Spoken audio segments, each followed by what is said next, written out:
Buenas noches, ¿cómo están? Un gusto saludarles en esta oportunidad.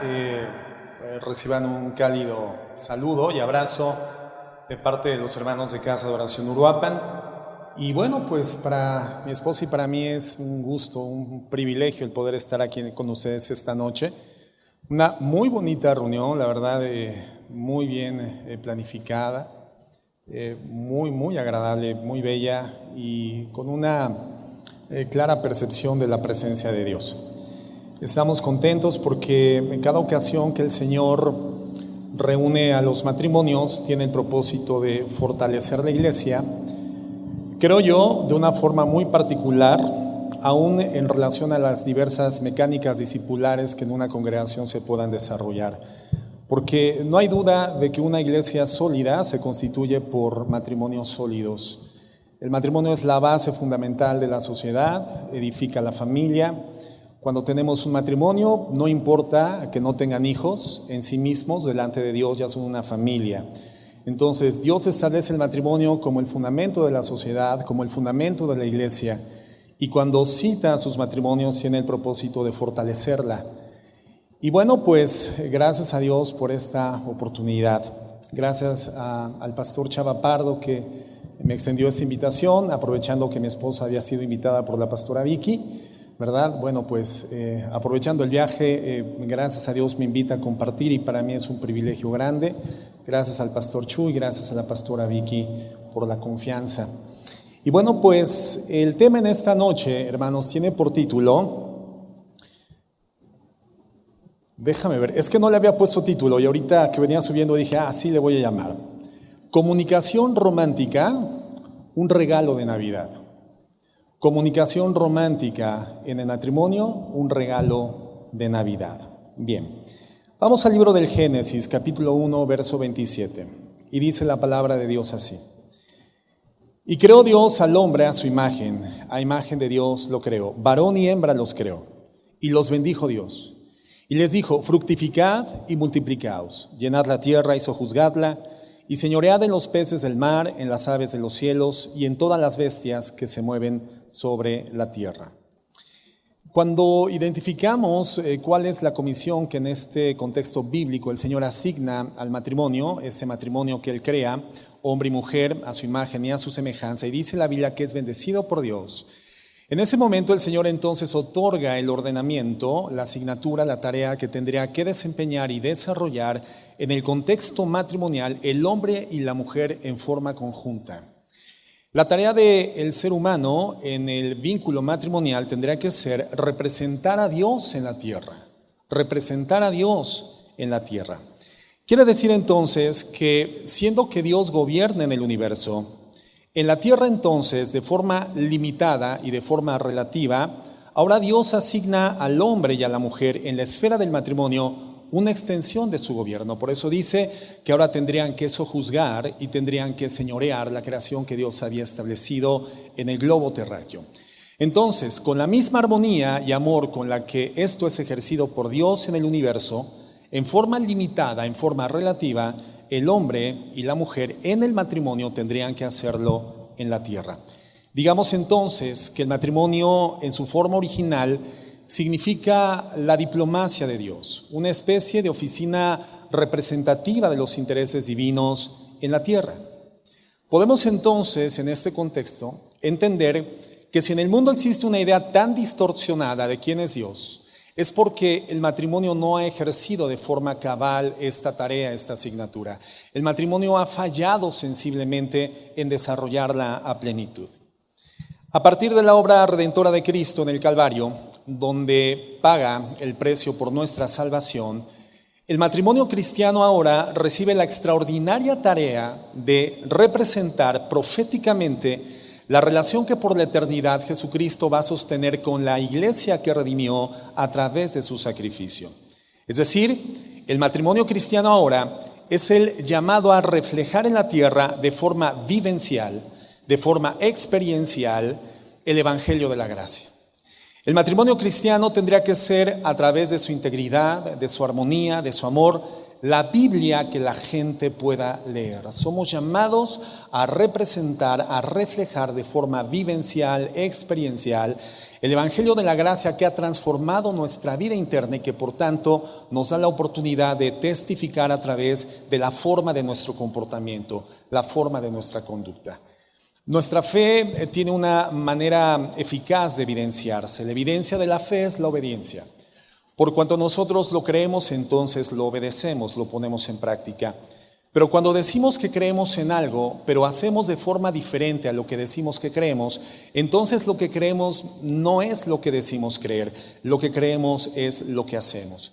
Nuestra fe se evidencia a través de la obediencia. La fe en Dios consiste en hacer de forma precisa y objetiva lo que yo digo que he creído bíblicamente sobre la naturaleza de Dios, sobre quién es Dios, sobre quién es Jesucristo, sobre quién es la iglesia, sobre qué es la familia, qué es el matrimonio y cuáles son las vinculaciones de interacción que el Señor diseña para nosotros como su iglesia en la tierra. Entonces, la evidencia del poder del Evangelio que ha transformado nuestra mente y nuestro corazón es precisamente la capacidad de desarrollar relaciones cálidas, afectivas y correctas. Relaciones sanas en la tierra, particularmente, hermanos, la relación matrimonial.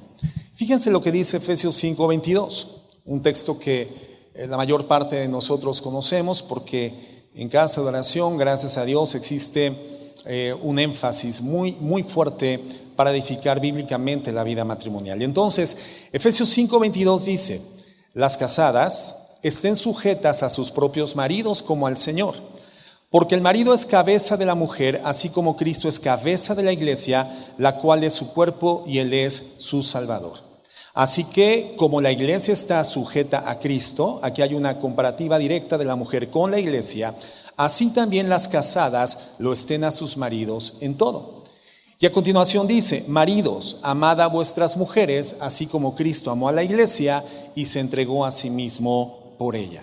Entonces, en el matrimonio, los maridos, los hombres, somos llamados a ser un tipo representativo de Jesucristo y la esposa es llamada a ser un tipo representativo de la iglesia.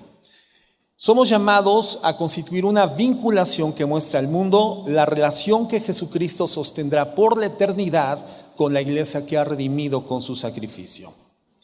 Por eso tenemos que entender que nada es más parecido al cielo en la tierra que un matrimonio espiritual y por lo tanto bien integrado y funcional para los propósitos de Dios. Pero nada es más parecido al infierno en la tierra que un matrimonio carnal y por lo tanto conflictivo y destructivo, digamos tóxico, esta palabra que a través de las redes sociales ha cobrado tanta popularidad, ¿verdad? Qué triste es escuchar cuando un hombre se refiere a su mujer como su tóxica. Vienes con tu tóxica, o cuando la mujer se refiere a su marido como su tóxico, ¿verdad? Bueno, la realidad es que esto no es sino una realidad que lamentablemente prevalece en la mayor parte de los matrimonios hoy en día en el mundo. Entonces entendemos la extraordinaria importancia del matrimonio cristiano para el avance del evangelio en el mundo, en el corazón de las personas. El matrimonio hoy en día, hermano, constituye un factor fundamental para que el progreso del evangelio sea eficaz, demostrando lo que Cristo hace, tipificándose en su condición futura con la iglesia a través de un matrimonio espiritual correctamente avenido, correctamente constituido. Por lo tanto, hermanos, ¿quiénes creen o quién creen ustedes que es el principal enemigo del matrimonio? El principal adversario del matrimonio. Bueno, pues si el adversario de Dios es el diablo y el matrimonio representa a Dios y su salvación en la tierra, entonces el principal adversario del matrimonio, el principal enemigo del matrimonio es Satanás. Satanás odia el matrimonio tanto como odia a Dios. Satanás aborrece el matrimonio y su ataque se centraliza en hacerlo fallar. Presentarlo ante los ojos de la comunidad como una entidad relacional defectuosa. El propósito es destruirlo en el corazón y en la conciencia de las personas. El fin de Satanás es que la sociedad desprecie el matrimonio, ridiculice el matrimonio, se ría del matrimonio y finalmente deseche el matrimonio. Y en ese sentido el avance ha sido eficaz en nuestra generación. Ahora, para lograr esto, Satanás utiliza una estrategia que es muy antigua, pero no es demasiado compleja, pero es altamente eficaz. Satanás lo que hace de forma magistral, utilizando las condiciones del mundo que se encuentran a su servicio, es distorsionar hasta destruir la comunicación entre el hombre y la mujer en el vínculo matrimonial. Destruir la comunicación. ¿Por qué? Porque Satanás sabe que toda forma de relación que deja de comunicarse está destinada a la muerte. Sucede con la amistad, sucede con las empresas y también sucede con el matrimonio. La primera información que nos presenta la Biblia, el libro del Génesis, después de presentarnos a Dios como el creador del universo, es que el Señor Dios del universo utilizó la comunicación para ejercer su fuerza creadora. Es decir, Satanás sabe cuál es el poder de la comunicación. Satanás sabe cuál es la dinámica vinculante que ejerce a favor de la humanidad la comunicación y cómo Dios utiliza la comunicación en sus diversos mecanismos de interacción social para hacer avanzar a través de la iglesia el mensaje del Evangelio. Dios es el primer ser que se comunica en el universo y se comunica con el propósito de extender su obra creadora. Génesis 1:3 dice lo siguiente: y dijo Dios. ¿Qué hizo Dios? Dijo. Verbalizó, mencionó, es decir, comunicó. Y dijo Dios, sea la luz, y fue la luz tal como Dios lo dijo. Y vio Dios que la luz era buena, y separó Dios la luz de las tinieblas. En el verso 5 dice, y llamó Dios, una forma diferente de expresar la comunicación que el Señor estaba ejerciendo en ese momento. Y llamó Dios a la luz día y a las tinieblas llamó noche, y fue la tarde y la mañana de un día. Entonces en el verso 26 dijo Dios, hagamos al hombre a nuestra imagen conforme a nuestra semejanza.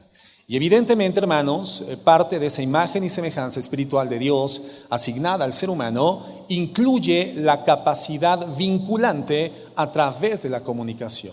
La capacidad de realización, la capacidad de ejercer obras productivas a través de la comunicación. Entonces nos damos cuenta de algo importante. Dios es el primer ser que se comunica en el universo y lo hace consigo mismo. Porque Dios habita sempiternamente desde siempre, ahora y para siempre, sin ningún tipo de mudanza, cambio o variación en su naturaleza, en su carácter o en su personalidad, porque Dios es integral, Dios es perfecto, Dios es la fuente de todo lo creado. Entonces, Dios es el primer ser que se comunica en el universo y lo hace consigo mismo. Dios utiliza la comunicación para crear y para sostener a través de la comunicación lo que Él mismo había creado. Ahora, después de esto, vemos a Dios comunicándose con el hombre de una forma plena y directa, en un lugar donde el Señor define manifestarse a través de la comunicación con su creación humana en el vínculo matrimonial, el huerto del Edén. Y fíjate lo que dice en Génesis 3:8. Y oyeron la voz de Jehová Dios que se paseaba en el huerto al aire del día. ¿Quiénes oyeron? Adán y Eva, ya constituidos por la bendición de Dios como un matrimonio oficialmente establecido en el huerto del Edén. Entonces la Biblia dice que es el huerto del Edén donde la voz de Dios se paseaba y por lo tanto entendemos que el huerto del Edén constituía con otros elementos un sistema perfecto de comunicación entre Dios y el ser humano. Un sistema perfecto de comunicación donde encontramos un emisor, un receptor, un canal de comunicación y un código de comunicación, digamos, un lenguaje de comunicación. Esos son los elementos que establecen un sistema correcto o perfecto de comunicación. Tiene que haber un emisor, tiene que haber un receptor, tiene que haber un canal de comunicación y un lenguaje decodificable intelectivamente para el receptor. Nosotros aquí, por ejemplo, estamos estableciendo un sistema de comunicación que es muy bueno. En este momento yo soy el emisor, ustedes son los receptores, el canal de comunicación es este auditorio y el código de comunicación es el lenguaje que estoy verbalizando en castellano, que todos conocemos, todos lo decodificamos de manera correcta. Entonces, cuando uno de estos elementos de la comunicación no está presente, la comunicación inevitablemente, hermanos, deja de existir. ¿Qué sería la comunicación sin un emisor? ¿Qué sería la comunicación sin un receptor? ¿Qué sería la comunicación sin un lenguaje comunicante? Bueno, ¿qué es lo que lamentablemente sucedió? Cuando el hombre y la mujer caen en pecado y son expulsados del huerto, lo que sucede es que son retirados del canal de comunicación, que era el huerto del Edén, donde se paseaba al aire del día la voz de Dios, y entonces a partir de ese momento la comunicación con Dios dejó de existir. A partir de ese momento, cuando el ser humano deja de comunicarse con su creador, con el autor de la comunicación, el hombre comienza inevitablemente a morir. Evidentemente sabemos que por el pecado entra la muerte, una condición que originalmente no había sido considerada por Dios, aun cuando Dios sabía en su presencia que esto acontecería. No solamente se refiere a la muerte física, sino igualmente hay una muerte de la identidad. Un proceso progresivo donde la identidad, la efectividad, la productividad comienza en una dinámica de declive, de decaimiento, por causa de esta desvinculación entre Dios y el autor de la comunicación. Una relación, hermanos, que no se comunica, inevitablemente comienza a morir. Sucede con una empresa cuando no hay un buen sistema de comunicación, por ejemplo, con un departamento de ventas y un departamento de producción, entonces esa empresa inequívocamente está destinada a quebrar. Si las ventas están por encima de la capacidad productiva de la industria o de la empresa, evidentemente las complejidades llegarán a drenar la efectividad de esa empresa y esa empresa está destinada a morir. Si tú tienes una amistad de la infancia con la cual no te has comunicado en años, inevitablemente, hermanos, al paso del tiempo, esa relación por ausencia de comunicación ha comenzado a morir y prácticamente ha dejado de existir.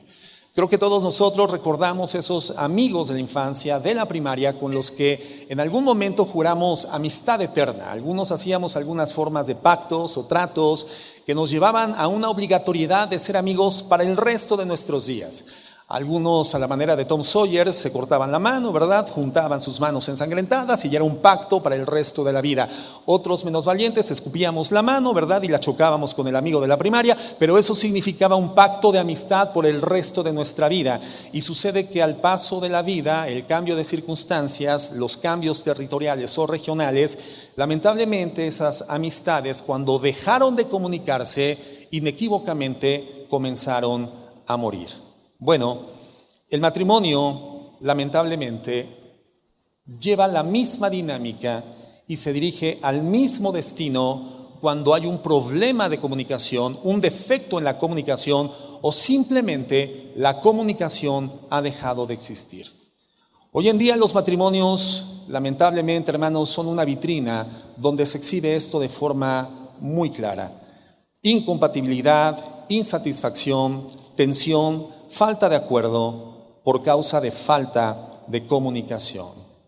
El matrimonio está siendo seria e irreversiblemente atacado en nuestra generación de esta forma. Y en muchas ocasiones encontramos esa condición en matrimonios que asisten a una congregación cristiana. Y cada vez con mayor frecuencia observamos matrimonios cristianos que se resignan y aceptan una relación miserable que no refleja lo que ha sido llamado a reflejar el matrimonio, la gloria de Dios, la proyección profética de la relación que Cristo sostendrá con la iglesia que redimió por su sacrificio. Y en el peor de los casos, uno u otro esposo llegan a la conclusión de que lo mejor es la desintegración del núcleo conyugal. Y esto termina siendo letal para la sociedad y también profundamente lesivo para la iglesia y evidentemente también para el avance del evangelio. Un matrimonio que no se comunica, inevitablemente, hermanos, comienza a morir. Ahora, la solución a este grave problema es justamente el restablecimiento de la comunicación del hombre con su creador. ¿Cómo resolvemos un problema comunicante en la relación matrimonial? Bueno, si el problema se constituye con la separación del hombre con su creador, con aquel que es la fuente y el origen de la comunicación, entonces se trata de restablecer la comunicación con nuestro creador. En la medida en la cual nosotros tenemos una comunicación correcta, eficaz, veraz, progresiva, que avanza, que se dirige hacia metas productivas, espirituales con Dios, en esa misma proporción tendremos una relación correcta, comunicante con nuestro prójimo, nuestros semejantes, siendo el más cercano y más importante nuestro cónyuge.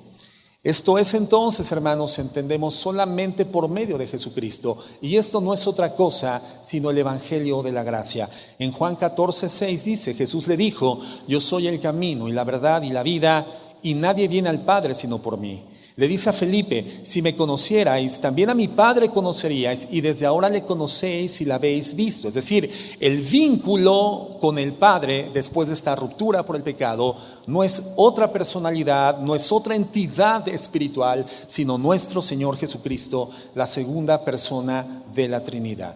En Mateo 11:27 la Escritura dice, todas las cosas me fueron entregadas por mi Padre, está hablando Jesús. Y nadie conoce al Hijo sino el Padre, ni al Padre conoce a alguno sino el Hijo, y aquel a quien el Hijo lo quiera revelar. Qué importante es entender que no hay forma de poder conocer en forma íntima, en forma real, la naturaleza, personalidad y carácter de ese Dios, la mentalidad y la sabiduría insondable del Dios del universo, sino exclusivamente a través de Jesucristo. Y no podemos llegar al conocimiento de quién es Dios por vía de la intelectualidad humana, por vía de la filosofía o por vía de inferencias deductivas que nos permitan concluir quién es Dios o cómo es Dios. No, porque la Biblia dice y establece claramente que solamente Cristo tiene el poder, por cuanto Él conoce al Padre, de revelarlo a los seres humanos. Revelarlo. A Dios no lo conocemos por inteligencia, hermanos. A Dios lo conocemos por revelación. Y esta revelación la recibimos directamente de Jesucristo. De tal forma que algo que es revelado es algo que siempre había estado ahí, pero se encontraba cubierto por una tela, un lienzo, un velo que no permitía dejarlo ver. No era visible por causa de un velo. Es necesario correr el velo, revelar, para que entonces aquello que siempre había estado ahí sea visible, sea perceptible, sea conocido, sea decodificable. Solamente Jesucristo puede hacer esto en la vida del ser humano. Y a través de Jesucristo somos vinculados con Dios para restablecer con Él comunicación, y en consecuencia nuestra comunicación en el matrimonio nuevamente se restablezca. Tú vas a tener una buena comunicación con tu cónyuge en la medida en la cual tú tengas una buena comunicación con Dios. El que un matrimonio funcione o fracase depende de la relación que un esposo y una esposa tengan con Dios, tanto en un sentido individual como en un sentido colectivo. Y en ese sentido podemos comparar al matrimonio con una especie de triángulo, donde el hombre y la mujer se encuentran en sus vértices inferiores y Dios se encuentra en la punta. En la medida en la que el hombre comienza a caminar hacia Dios y la mujer camina hacia Dios, entonces hombre y mujer se encuentran con Dios. Solamente caminando hacia Dios en forma individual y en forma colectiva podemos encontrarnos con Dios, y al encontrarnos con Dios, en consecuencia, nos encontramos nosotros mismos. Nos encontramos con nosotros mismos y restablecemos comunicación. Entonces, el acercarnos a Dios nos acerca a nuestro cónyuge. Eso es un principio espiritual. Un matrimonio en sí mismo, hermanos, es un sistema de comunicación. Un esposo y una esposa constituyen receptor y emisor de forma intercambiable. El problema es que evidentemente, hermanos, ante esta circunstancia que estoy intentando sentar doctrinalmente, la comunicación es compleja, y entonces a veces el emisor no sabe emitir el mensaje y el receptor no sabe recibirlo, no sabe escucharlo. Eventualmente esto es mucho más complicado para los hombres que para las mujeres, un problema comunicante, y lo vemos desde los niños, ¿verdad? Cuando comienzan a desarrollar sus primeras habilidades o facultades. Tú ves a una niña de 2 años de edad, de 3 años de edad, jugando a comunicarse. Necesita una muñeca con la cual platica, un amiguito, una hermanita con la cual todo el tiempo está hablando, y juegan a la enfermera, juegan al doctor, juegan a la taza de té, juegan a la comidita, en tanto que el hombre a los 3 años, 4 años de edad únicamente juega emitiendo sonidos guturales con un carrito o con un avioncito, y algunos en etapas más avanzadas continúan solamente emitiendo frecuentemente sonidos guturales, ¿verdad? La comunicación es una condición natural mucho más sencilla para la mujer, es mucho más compleja para el hombre, y esto obedece al diseño que Dios anatómicamente, fisiológicamente ha diseñado en el hombre y en la mujer. Esta estadística la daba el pastor Antonio Espinosa hace algunas conferencias, yo le escuché de él. Él comentaba que la mujer tiene la capacidad de mencionar 20,000 palabras en un día, hermano, en un día, en tanto que el hombre emite a lo más 7,000 palabras. En un contexto tradicional, la mujer pasa la mayor parte del tiempo en el hogar, atendiendo asuntos de casa, atendiendo asuntos muy importantes en el hogar, y el hombre en un ambiente social mucho más dinámico y activo, y por lo tanto sus 7,000 palabras ya se las acabó a la mitad del día, en tanto que cuando llega el marido a la casa, la mujer no se ha acabado ni siquiera la cuarta parte de sus palabras, y al marido le toca escuchar cerca de 15,000 o 18,000 palabras en lo que resta de la noche antes de dormir. Y entonces estas complejidades generan dificultades en la comunicación. Tenemos que encontrarnos con Dios para podernos encontrar en una comunicación eficaz. Tenemos un canal de comunicación que es el mismo vínculo matrimonial, y tenemos un código de comunicación que es aprender la palabra de Dios para poder establecerlo de forma eficaz. Y quiero hablar de un código de comunicación que es extraordinario, hermanos, para salvaguardar el matrimonio y fortalecerlo, y para que el matrimonio cristiano alcance su propósito, que es reflejar a Dios y su salvación en la tierra. Y este código de comunicación, hermanos, se llama romanticismo. Romanticismo. ¿Cómo podríamos definir el romanticismo? Bueno, el romanticismo es el sentimiento expresivo y placentero que produce una fuerte atracción emocional hacia otra persona. Es un sentimiento que encuentra en la generosidad, en la bondad, en el servicio sacrificado, medios eficaces de expresión. Y esto resulta de apreciar a la persona amada como alguien ideal. Y esto creo que la mayor parte de nosotros, si formamos parte de un matrimonio, lo hemos experimentado. Cuando la persona con la que hoy compartes la silla, que es tu esposa, y hoy la tienes tomada del brazo, de la mano, o la tienes abrazada, y estás esperando que termine la conferencia para departir y compartir el alimento, esa mujer es la mujer que atrajo la atención de tu corazón, tu mente, tus emociones, tus intencionalidades. Y tú la veías, hermano, como la mujer más hermosa sobre la faz de la tierra. Y tú veías a tu marido, hermana, como el hombre más gallardo, más galante, más apuesto, más atento sobre la faz de la tierra, independientemente de que fueras la única persona que lo apreciara de esa manera. Porque eventualmente encontrábamos algunas opiniones como: es que no te conviene, es que tienes que considerar, oye, ayer le pegó a su abuelita. Y tú decías, ay, son detalles, circunstancias que no eran perceptibles por la conciencia, no eran perceptibles por el intelecto, porque nos encontrábamos sumidos en una fase de romanticismo que nos permitía identificarnos mutuamente como la persona ideal. Y eso nos inclinaba a un sentimiento, una experiencia placentera que generaba una fuerte atracción emocional, un sentimiento que nos inclinaba a la generosidad, a la bondad, al servicio sacrificado, y finalmente, hermanos, era la mejor persona, era la mejor mujer y era el mejor hombre. El romanticismo, hermanos, es el medio que el ser humano utiliza para intentar trasladar el amor ideal a la escena de su realidad personal. Es un vehículo por el cual queremos hacer transitar ese amor ideal, ese amor idílico, a una realidad experiencial, a una realidad práctica en nuestra forma de vida. ¿Cómo es el romanticismo, hermanos? Es una pregunta que todos podemos contestar.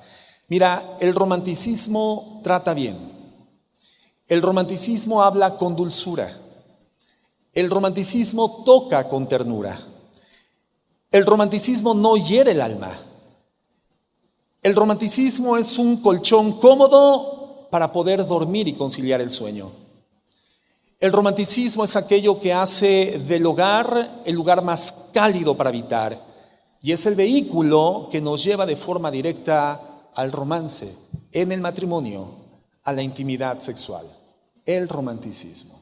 No hay otra forma de acceder a la intimidad sexual en el matrimonio alcanzando este nivel de gratificación, este nivel de placer, este nivel de contribución mutua, esta condición de gozo pleno, sino a través del romanticismo. Sin el romanticismo, la sexualidad se convierte en una circunstancia difícil de sobrellevar.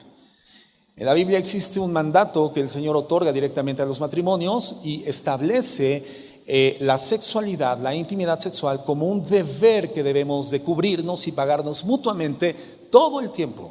Es un deber, pero no por ser un deber debería de constituirse en una condición que carezca de esta retribución, de este gozo pleno, de esta condición de satisfacción, de esta inclinación al sacrificio y del gozo perfecto. El romanticismo, hermano, Dios lo diseña solamente para la esfera del matrimonio. Nosotros lo platicamos con los jóvenes de la congregación de manera frecuente cuando ya encontramos algún tipo de interés entre uno y otro, uno y otra, ¿verdad? Una jovencita, un jovencito. El consejo inmediato que les damos es: miren, jóvenes, intenten lo más posible no involucrarse en una relación de intercambio de sentimientos románticos, porque estarán perdiendo el tiempo. Porque lo que hoy tendrían que comenzar a edificar no es romanticismo, tendrían que edificar amistad. El matrimonio tiene 4 pilares fundamentales. La Biblia dice en la declaración del Génesis sobre su definición: dejará el hombre a padre y a madre, separación de los padres, se unirá a su mujer, es una unidad en la diversidad, serán una sola carne, intimidad sexual, y estaban Adán y su mujer desnudos y no se avergonzaban, y esto es amistad.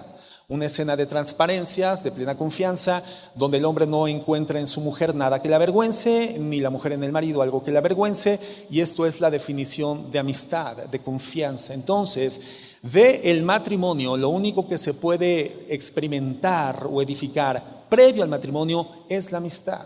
Porque la amistad se va a necesitar poderosamente en la escena matrimonial. Y si llegas al matrimonio con esa persona sin haber edificado amistad, perdiste el tiempo. Y la amistad, que es una poderosa herramienta para salvaguardar el matrimonio, no va a existir.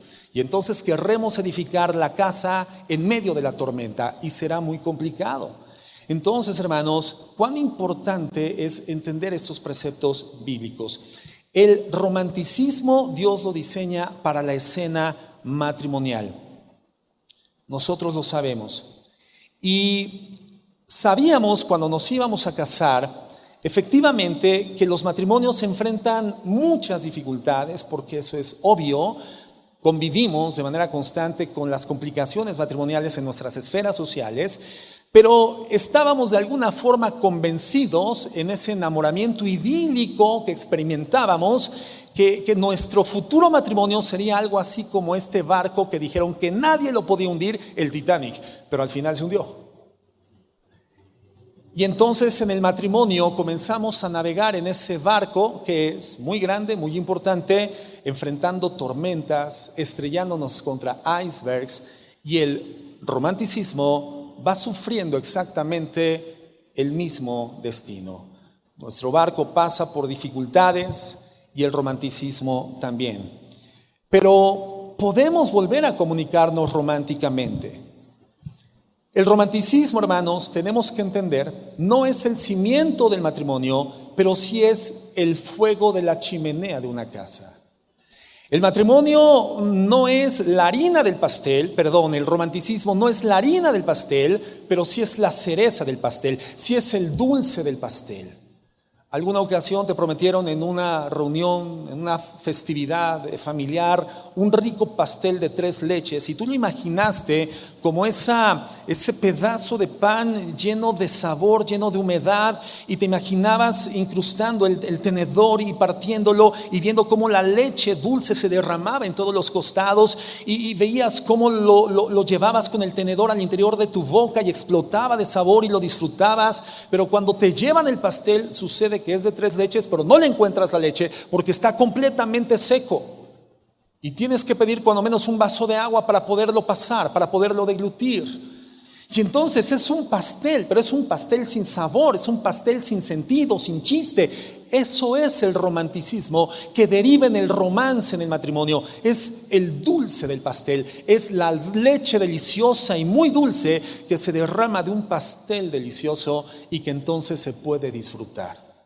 Eso es el romanticismo en el matrimonio. El romanticismo, hermano, es el calor y la seguridad de una relación que va a pasar por tormentas y se manifiesta afecto y ternura por causa del romance mientras transitan por la adversidad. Hermanos, el romanticismo no es algo que debamos nosotros proponer solamente para términos de intimidad sexual, sino que el romanticismo tendría que constituirse en nuestro estilo de vida. Y aunque las relaciones sexuales, hermanos, no son lo más importante en el matrimonio, finalmente por el romanticismo, la sexualidad es la chispa que enciende el gozo de la intimidad, digámoslo así, la dulzura del pastel. ¿Dónde encontramos esto en la Biblia? Que alguien nos diga, por favor. ¿Dónde nos lo explican? ¿Dónde lo aprendemos? Bueno, hermanos, en Cantar de los Cantares, creo que es uno de los libros básicos donde a través de poesía inspirada por Dios tenemos la oportunidad de identificar esa miel del matrimonio, esa dulzura del matrimonio que es el romanticismo y el romance. Y quiero mencionarte de forma rápida un comentario que leí al respecto y que también escuché al respecto del primer capítulo del Cantar de los Cantares, que a mi consideración creo que está en el contexto de la palabra y ofrece a través de estos simbolismos, hermano, muchas claves que podemos rápidamente intentar abordar. Fíjate lo que dice Cantar de los Cantares. Vamos al capítulo 1, verso 1. Bueno, lo primero que hace Cantar de los Cantares es definir que fue inspirado a Salomón, rey de Israel, y habla de la relación entre Salomón y una mujer llamada la Sulamita. Una mujer que él conoce, se entiende en el contexto, caminando por sus viñedos, y esa mujer que se dedicaba a la agricultura termina encontrándose con Salomón y comienza entonces una relación romántica que termina derivando en el matrimonio. Y fíjate lo que dice en el versículo 2, la Sulamita, la mujer, dice: bésame una y otra vez. Imagínate, hermano, que esta noche escucharas esas palabras de tu esposa. Bésame una y otra vez. Algunos tal vez hace un tiempo que no escuchan este tipo de expresiones. Y la Sulamita dice: porque tu amor es más dulce que el vino. Bésame. Esto nos habla de una mujer que estaba sumergida en el romanticismo y en una pasión que la subyugaba, una pasión que la llevaba literalmente a pedirle. No es una súplica, pero es una petición sentida, profunda, que nace de un corazón embelesado, endulzado por el romanticismo. Y esta mujer le dice: bésame, bésame. Lamentablemente, al paso de los años, al paso del tiempo en el matrimonio, los besos terminan siendo la última forma de expresión afectiva, a veces aún en un proceso de intimidad sexual. Es decir, vamos dejando los besos hasta el final de la fase romántica, simplemente porque no existe fase romántica. Y es algo que no podríamos olvidar, es algo que no podríamos dejar de lado.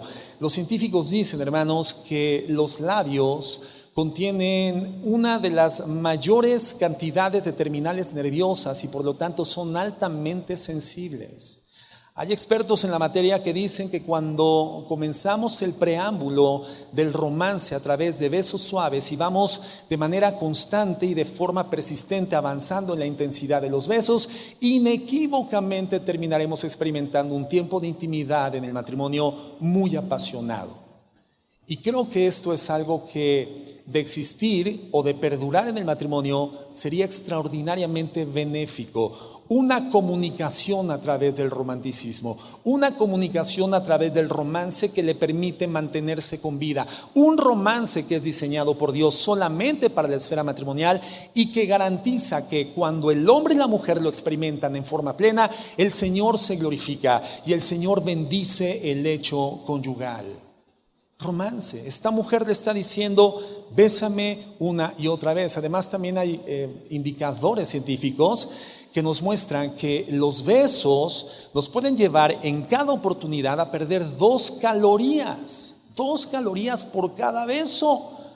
Entonces, hermano, tendríamos en esta expresión del romanticismo el mejor dato nutriológico, la mejor estrategia de nutrición para mantenernos en forma. ¿Por qué crees que estoy tan delgado? Y mi esposa también. Además, también dicen los que dicen que saben que los besos terminan generando firmeza en las facciones, firmeza en la cara. Por lo tanto, ¿cuántas personas podrían evitarse o ahorrarse el cirujano plástico si practicaran en sus matrimonios esto, el besarse? Continúa diciendo esta mujer, refiriéndose a Salomón: qué fragante es tu perfume.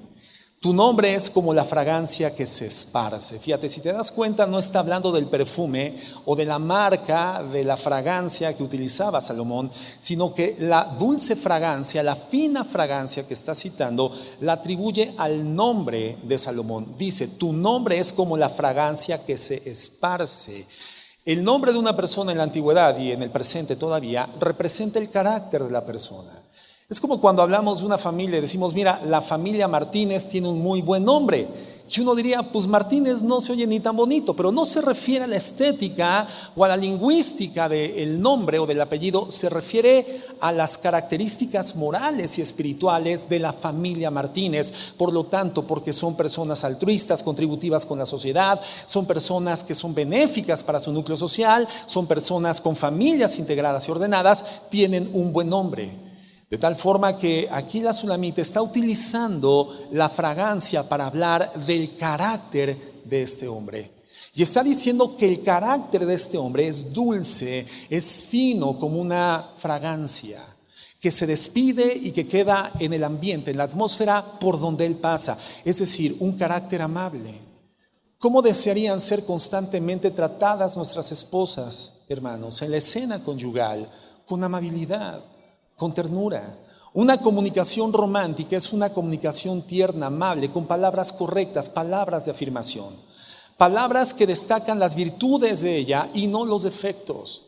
Lamentablemente, dentro de la escena conyugal encontramos la oportunidad de visualizar muy puntualmente los defectos de nuestra esposa y nuestras virtudes. Pero la redención, que tiene el poder de transformar nuestra manera de relacionarnos, tendrá que llevarnos a enfocar nuestra atención en las virtudes de ella y en mis defectos. Y si eres mujer, pues en las virtudes de tu esposo y en tus defectos, para que Dios pueda continuar tratando con ellos. ¿Cómo sería tu relación matrimonial si cada ocasión que tienes que extender una información, un exhorto, una recomendación, si lo hicieras virtualizando la obra que Dios está procesando en la vida de tu cónyuge? ¿Cómo reaccionaría tu cónyuge si en vez de hablarle al respecto de sus fallos, sus defectos, sus decisiones equivocadas, sus reincidencias en lo equívoco, tú virtualizaras la obra de Dios constantemente en ella? Evidentemente estarías afirmando su carácter. Y esto es lo que está diciendo esta mujer. Esta mujer está reconociendo un carácter amable, un carácter fino, un carácter de una persona con la cual es agradable estar, tanto como estar junto de una persona cuya fragancia es deliciosa. Continúa diciendo, llévame contigo, ven, corramos, el rey me ha traído a su alcoba. Cuánto nos alegramos por ti, oh rey, elogiamos tu amor aún más que el vino. Estoy leyendo la Nueva Traducción Viviente. En el verso 5 encontramos algo que podríamos considerar un problema de confianza en la Sulamita, porque ella dice, soy morena, y efectivamente dice, pero hermosa. Y continúa diciendo, oh mujeres de Jerusalén, morena como las carpas de Cedar, morena como las cortinas de las carpas de Salomón. Y dice, no me miren así por ser morena, el sol ha bronceado mi piel. Y después continúa diciendo que sus hermanos la llevaban a trabajar como agricultora al campo y por lo tanto el sol la mira, es decir, el sol había oscurecido su piel. Podemos entender que tal vez esta es una mujer que no cubría el estándar de belleza de las mujeres de su época. De entrada era una mujer agricultora. Y Salomón, al ser el rey de Israel, evidentemente estaba en contacto con las mujeres más hermosas del reino, con las pieles más delicadas y con las características físicas más agradables a la perspectiva humana culturalmente.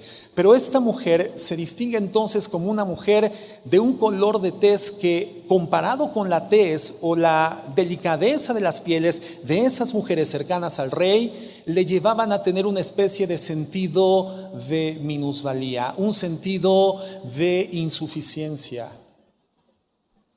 El sol tocó mi tez, no me desprecien por ser morena. ¿Y cuántas veces nuestras esposas, hermanos, se encuentran en una condición de ausencia de seguridad? Porque lamentablemente algo que el mundo ha hecho con gran eficacia es darle una identidad a la mujer que se asemeja con una falacia, con una mentira, con una ilusión, un espejismo de la realidad. Estas mujeres que son físicamente perfectas, y cuando comienzas a conocer un poco de la historia de esas mujeres, resulta que el 95% de esas mujeres todas tienen una belleza totalmente artificial. Pero han sido eficaces en los preceptos, en los mecanismos de información para hacerle creer a la mujer de nuestros tiempos, entre ellas nuestras esposas en algunos momentos, que no tener una talla de vestido de baja dimensión las hace imperfectas. Que tener ciertos desequilibrios en su estructura física, en su estructura corporal, no las hace alcanzar el rango o el parámetro. Y entonces muchas veces nuestras esposas tienen problemas de identidad porque no son tan perfectas como las modelos de televisión o las modelos de las revistas. Y lamentablemente hay un esfuerzo constante de la mujer de asemejarse a ella, cuando la identidad de la mujer redimida tiene que ser Jesucristo. Y el cuerpo de la mujer redimida tiene el propósito de ser el templo del Espíritu Santo. Y el templo del Espíritu Santo ha sido constituido para poder efectuar en términos prácticos y físicos la obra del Evangelio en esta tierra. Si estás casada, juntamente con un marido. Una mujer que tendría que encontrar su gozo en términos estéticos buscando la gratificación y la satisfacción solamente de su esposo, la apreciación de su esposo. Esta mujer tenía este problema de identidad. Esta mujer tenía esta especie de percepción personal de minusvalía ante las demás mujeres. Pero fíjate lo que sucede. Fíjate lo que sucede en el verso 9. ¿Qué dice Salomón? Bueno, Salomón está a punto de emitir una expresión romántica, yo creo que la más hermosa de su tiempo, porque dice: amada mía, tú eres tan cautivante como una yegua. No se escucha demasiado poético, ¿verdad? Imagínate que te dijera esta noche, ¿verdad? Para intentar iniciar un tiempo romántico, tu esposa: eres tan hermosa como una yegua. Pero bueno, tenemos que entender cuál es el contexto. Dice: amada mía, tú eres tan cautivante como una yegua entre los sementales de Faraón. ¿Qué significa esto? Significa que los caballos de los carruajes de Faraón eran los más hermosos, eran los más finos, y destacaban las yeguas, hermanos, por su delicadeza, por su precisión, por su perfección. Lo que le está diciendo Faraón con palabras es: tú eres para mí la mujer más hermosa. Tú eres para mí una mujer que llena por completo el estándar de belleza que yo tenía preconcebido para la mujer con la cual yo compartiera la vida. No me importa el tono de tu piel, no me importa ni siquiera si la textura de tus manos está afectada por la agricultura. Para mí eres la mujer más hermosa. Se cuenta la historia de un hombre que vivió en las islas del Pacífico Sur. Este hombre vivía en una sociedad donde tradicionalmente, para poder casarse, el hombre tenía que dar una dote al padre de la novia. Y la dote se contabilizaba por vacas. Cuando la novia era una mujer muy hermosa, se podían dar hasta 6 vacas. Cuando la mujer tenía cierto nivel de atractivo físico, pero digamos era algo dentro del estándar normal, entonces se daban de 2 a 4 vacas. Y cuando definitivamente la mujer no llegaba ni al estándar en la cultura, entonces si acaso una vaca, o cuando menos un pozole de cachete y de trompa, ¿no? Pero bueno, esa era la medición de la dote en función de la belleza de la mujer. Entonces, cuando este hombre ve a esta mujer con la cual se iba a comprometer, queda cautivado. Y contabilizando su haber, contabilizando la dote que le iba a dar al padre, le da 8 vacas. Se casan y cuando regresa a su tierra con su esposa, al ver la comunidad, lo primero que le preguntaron es: ¿cuántas vacas diste? 8 vacas. ¿Qué? Oye, digo, con todo respeto, pero ¿la viste bien? La vi bien. Oye, ¿por qué diste 8 vacas? Hubieras podido dar 2, a lo más 3 vacas e igual te quedaban debiendo. ¿Por qué diste 8 vacas? Y este hombre sabiamente contesta: porque no creo que ninguna mujer se sienta gratificada ni se sienta bendecida al enterarse que su marido estuvo dispuesto a pagar el menor precio por ella. Sabiduría de lo alto. Él estuvo dispuesto a pagar el mayor precio porque no le interesó la condición estética de ella. Este hombre estaba enamorado y su tarea era afirmar su confianza, afirmarla a ella, hacerla sentir la mejor, la única mujer para su vida. ¿Cuántas vacas estás dispuesto a dar por tu esposa, hermano?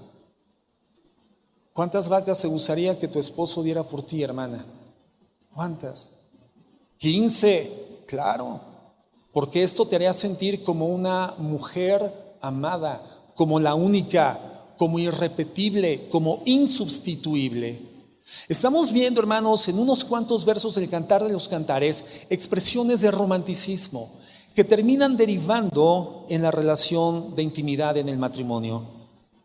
Y fíjate lo que dice entonces Salomón en el verso 10: qué hermosas son tus mejillas, tus pendientes las encienden aún más. Qué hermoso es tu cuello realzado con un collar de joyas.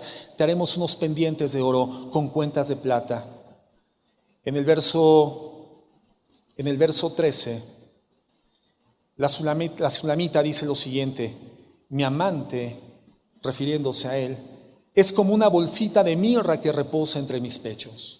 ¿Qué significa esto, hermano? Bueno, la mirra entre los pechos de la mujer cuando ella dormía destilaba, o más bien generaba un aroma que refrescaba el ambiente, la alcoba de la mujer, y esto le hacía un descanso plácido.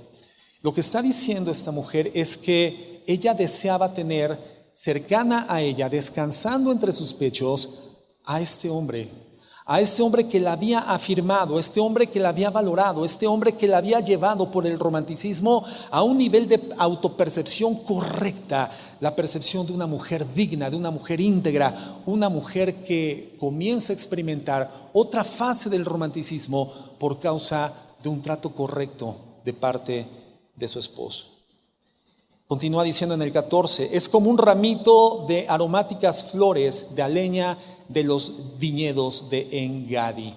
En-Gadi, hermanos, era un oasis en medio del desierto. Y lo que la Biblia aquí nos muestra es que nuestra vida matrimonial tendría que ser eso, un oasis. Pero nuestra vida matrimonial va a ser un oasis donde vamos a encontrar refrigerio, refresco, restauración, reparación de fuerza anímica, psicológica y espiritual, solamente si nuestra vida matrimonial se desarrolla en el entorno del romanticismo. Porque cuando no hay romanticismo en una relación matrimonial, el marido lo vemos constantemente habiendo llegado a su casa, pero permaneciendo 10, 15, 20 minutos o 30 minutos más al interior de su coche, intentando encontrar fuerza suficiente para ingresar al interior de su casa, perdiendo el tiempo en sus redes sociales. La asesina de la intimidad matrimonial, las redes sociales. Cuando el romanticismo no es parte de la vida matrimonial, entonces el matrimonio no es un oasis donde encontramos refrescamiento, donde deseamos estar. Un oasis donde encontramos todo lo necesario: frutos silvestres, humedad, alimento, sombra que nos refresca, que nos resguarda, nos protege, agua que nos hidrata y nos refrigera la vida después de haber caminado largos días en la arena calcinante del desierto. Nuestro matrimonio es llamado a ser un oasis de refrigerio, pero eso solamente es factible a través del romanticismo. Formamos parte de un matrimonio y es una condición indestructible. Lo que Dios ha unido no lo separe el hombre, pero la forma en la cual vivimos al interior de nuestro matrimonio, hermano, es una responsabilidad personal que nace en función de la responsabilidad con la que nosotros nos vinculamos con Dios para poder tener una vinculación comunicante correcta con nuestras esposas y poder hacer de nuestro matrimonio algo delicioso, como la leche dulce de un pastel, como la cereza del pastel. Si bien el romanticismo no son los cimientos de la casa, sí son la hoguera encendida que nos permite tener calor. Sí es la chispa que enciende la calidez que nos permite caminar en medio de las tormentas de la vida y poder transitar a través de ellas y salir bien librados de la mano hasta que la muerte nos separe. El romanticismo, hermano, comunica interés, comunica aprecio, afirma el carácter, afirma la identidad, afirma la seguridad. La Biblia dice que nuestra comunicación tiene que ser en verdad, que siempre digamos la verdad, pero que la digamos sazonada con gracia. Ese sazón de gracia en el matrimonio se llama romanticismo, porque el romanticismo no hiere, el romanticismo no lesiona, el romanticismo genera identidad. El romanticismo toca con ternura, habla con dulzura. El romanticismo constituye una cama en la que quieres descansar, un hogar donde quieres habitar. El romanticismo. Y podemos caminar hacia él. Y podemos hacer de nuestro hogar, de nuestro matrimonio, ese oasis para vivir el resto de nuestros días, disfrutándolo, hermanos. Pero es necesario comunicarnos con Dios. Ahora, para terminar, ¿cuál es el requisito para que podamos experimentar realmente una relación romántica en nuestras vidas? Bueno, lo encontramos justamente en el texto que leíamos al inicio, donde Efesios 5:22 dice que las casadas tienen que estar sujetas a sus maridos, y a continuación define que el marido tiene que amar a la mujer como Cristo amó a la iglesia y se entregó a sí mismo por ella. Es decir, el marido está llamado a amar a la mujer de manera sacrificial. Si alguien tiene que morir en el matrimonio, no es la mujer, primero es el marido. Y después, en la parte final de Efesios 5, en ese segmento, termina diciendo el Señor: y la mujer respete a su marido. El amor sacrificial es para el hombre, es para la mujer lo que el respeto para el marido. Una mujer no puede funcionar en el ambiente matrimonial sin que reciba de su marido amor sacrificial. Y un hombre no puede funcionar en el ámbito matrimonial si no recibe de su esposa respeto.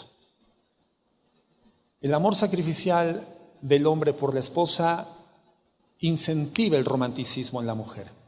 Y quiero terminar sentando estos principios. La mujer no fue diseñada para responder en forma inmediata, de manera afirmativa, al amor romántico, pero sí al amor sacrificial. Te voy a dar un ejemplo. Está llegando el final del día, estuviste toda la mañana trabajando, desempeñándote en las labores del hogar, limpiándola, atendiendo, lavando ropa, tendiendo camas, aseando. Llegan los niños de la escuela, los comienzas a atender, ves las tareas, les das de alimentar y te dedicas todo el tiempo a desgastarte en esta ardua labor que es la vida en el hogar, la vida doméstica que ejerce eficazmente una mujer que teme de Dios cuando ya llega a la fase de la maternidad y los niños se encuentran en la necesidad de ser atendidos y educados directamente por la influencia espiritual de una madre que teme a Dios. Y podemos imaginarnos que al término del día, hermana, estás profundamente cansada y de repente llega tu marido, pero en vez de que llegue el superhombre que estás esperando, llega un niño más al que tienes que continuar atendiendo. Y entonces sucede que tu marido te pide las chanclas, te pide el control de la televisión, que le acerques el sillón y que le aprietes el dedo gordo en el encendido del control del televisor, porque ni para eso tiene fuerzas, porque todo el día trabajó como un burro, porque cada quien trabaja de lo que encuentra. Pero bueno, entonces finalmente el hombre llega tan cansado y la mujer lo tiene que continuar atendiendo. Y le pide de cenar y la mujer le lleva. Y el hombre ve el partido de fútbol y hasta que termina el partido del fútbol a las 12 de la noche, cuando la mujer ya está dormida, al hombre se le ocurre llegar a la alcoba nupcial, al lecho conyugal, sin mancilla y con la camiseta chorreada de catsup y mayonesa, le dice: ya llegué, mi amor, ya llegué, te amo. ¿Qué contestaría esa mujer? Si me amas,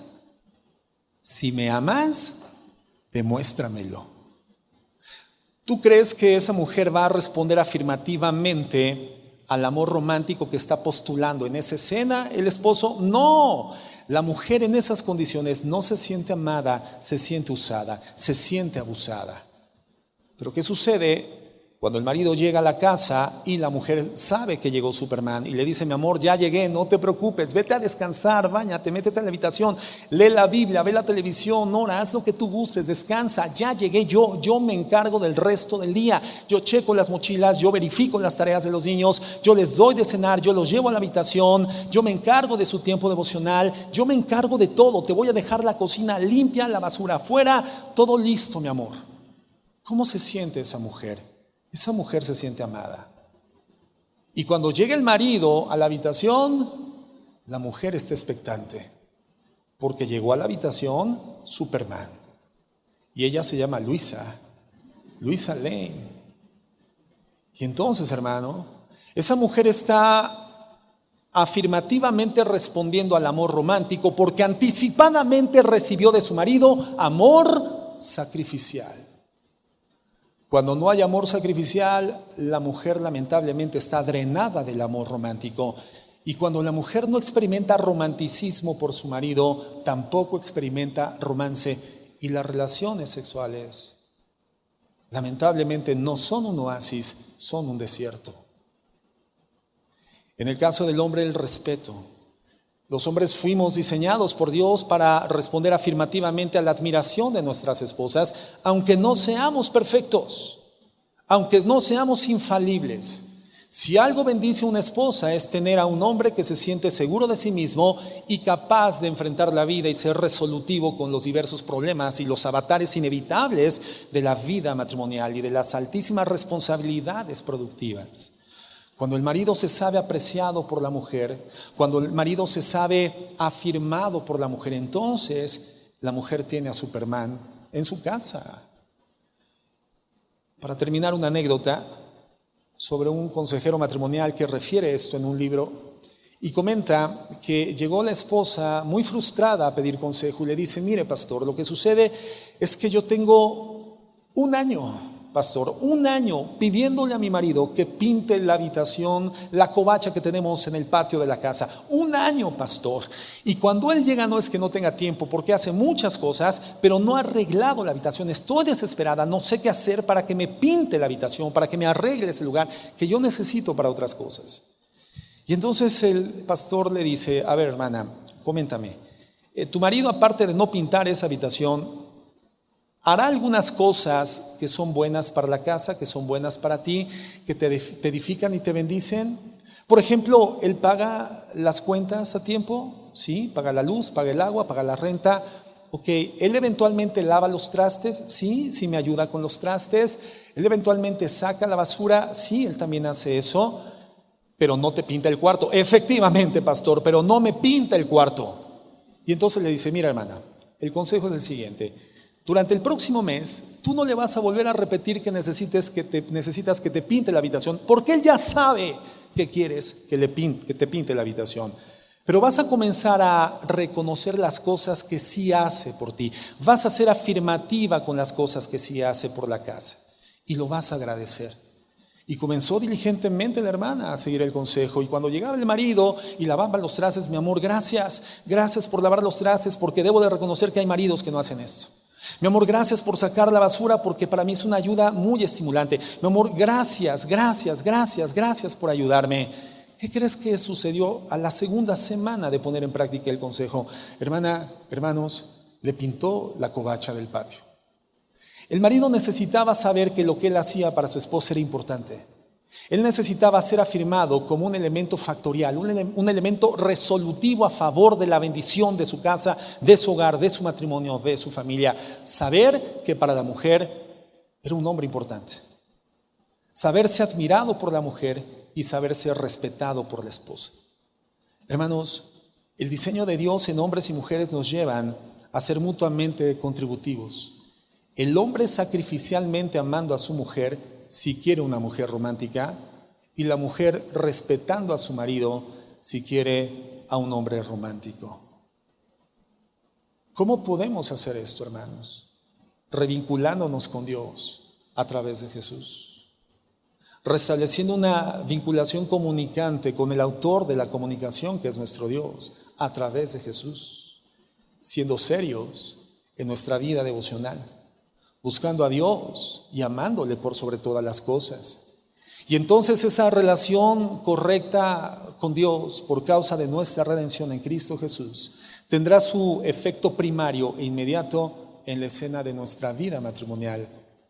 El romanticismo será un vehículo para el romance. El romanticismo, si bien no son los cimientos de la casa, seguirá siendo la hoguera encendida que nos da calor el resto de la vida. Jesucristo nació en tu corazón. Tú eres un hijo de Dios. La Navidad ya es una realidad en tu vida. Entonces, recibe en esta noche la comunicación romántica como un regalo de Navidad de parte de nuestro Dios. Voy a hacer una oración y voy a pedir que nos pongamos de pie un momento, hermanos.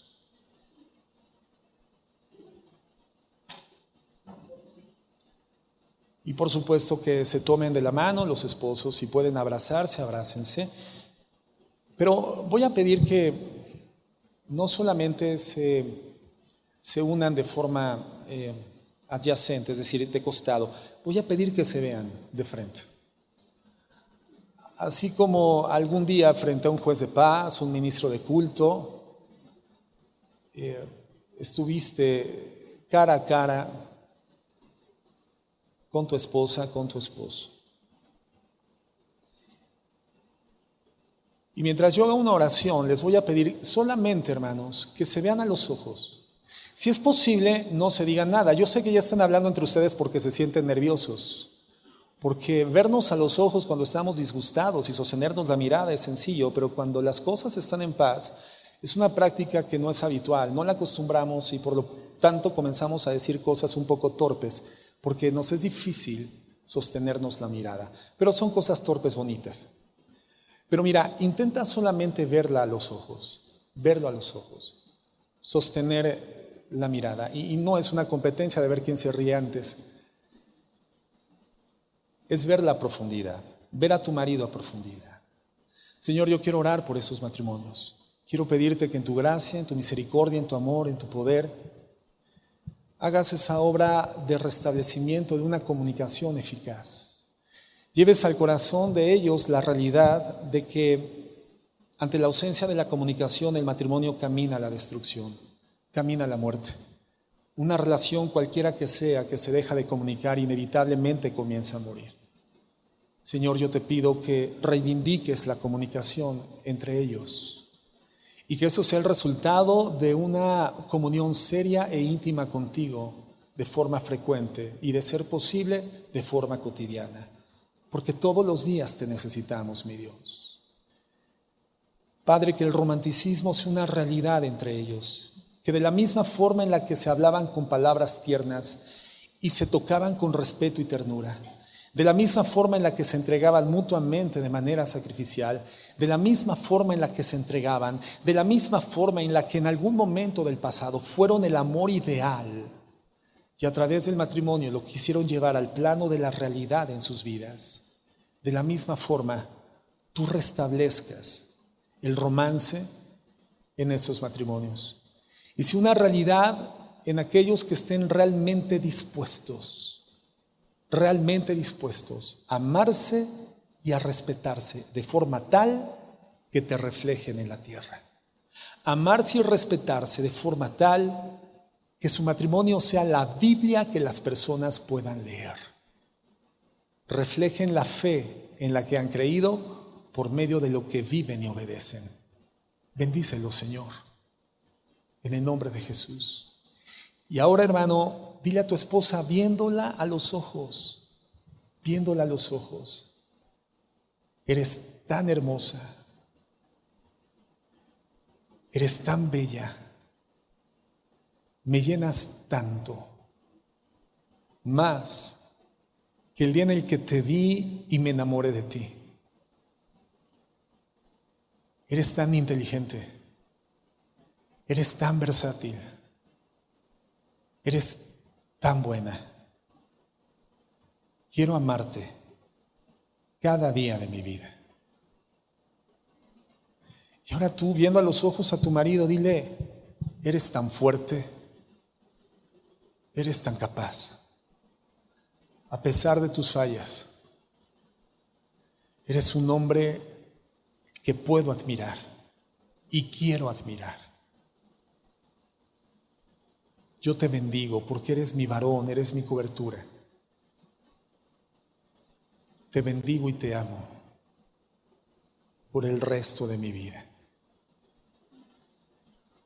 Ahora sí, hermanos, dense un besito.